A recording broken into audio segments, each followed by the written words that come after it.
बहुत बहुत धन्यवाद। हाँ जी,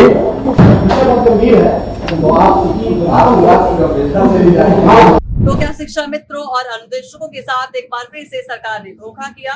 क्या होली से पहले उन्हें कोई तोहफा मिलने वाला था या फिर सरकार के नुमाइंदों द्वारा केवल गुमराह किया गया?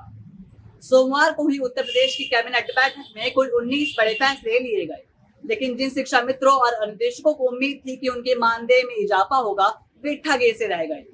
सवाल ये है कि क्या सरकार वाकई इन कर्मियों के हित के बारे में कुछ सोच रही है या फिर सिर्फ जुमलेबाजी हो रही है? कैबिनेट बैठक के खत्म होने के बाद जब प्रेस कॉन्फ्रेंस हुई तो वित्त मंत्री सुरेश खन्ना ने 19 पारित प्रस्तावों की जानकारी साझा की।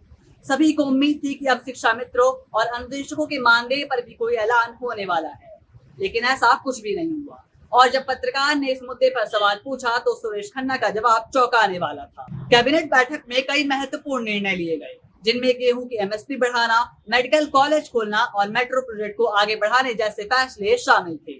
लेकिन क्या इनमें शिक्षा मित्रों और अनुदेशकों की बात हुई? नहीं। बैठक से पहले कई अखबारों में ये खबर छपी थी कि शिक्षा मित्रों को 25,000 और अनुदेशकों को 22,000 तक का मानदेय मिलने वाला है।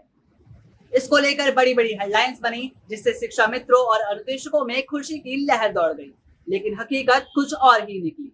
बैठक खत्म हुई, 19 प्रस्तावों की घोषणा की गई, लेकिन शिक्षा मित्रों और अनुदेशकों के मानदेय बढ़ाने पर कोई चर्चा तक नहीं हुई। सरकार की तरफ से सिर्फ चुप्पी और निराशा मिली।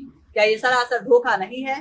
कैबिनेट बैठक के खत्म होने के बाद प्रेस कॉन्फ्रेंस में वित्त मंत्री सुरेश खन्ना ने 19 पारित प्रस्तावों के बारे में विस्तार से जानकारी दी।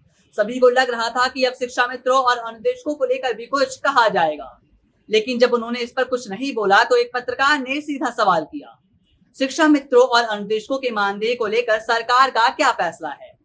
इस पर सुरेश खन्ना ने सीधे जवाब ना देते हुए टाल मटोल करना शुरू कर दिया।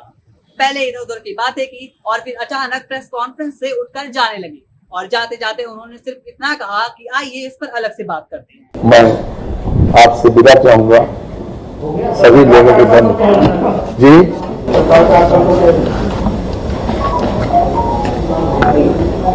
अच्छा किया है और आगे भी अच्छा है और करें। बहुत बहुत धन्यवाद। हाँ जी,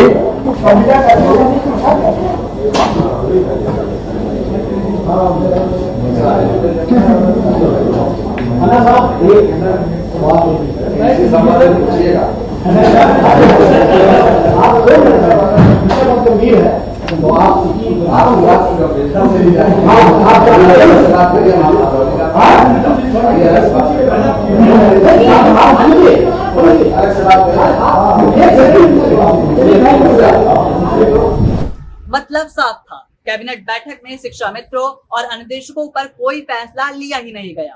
पत्रकार ने यहाँ तक कह डाला कि ये एक गंभीर मुद्दा है, लेकिन सरकार ने इसे पूरी तरह से नजरअंदाज कर दिया। शिक्षा मित्र और अनुदेशक पिछले कई सालों से अपने हक के लिए संघर्ष कर रहे हैं।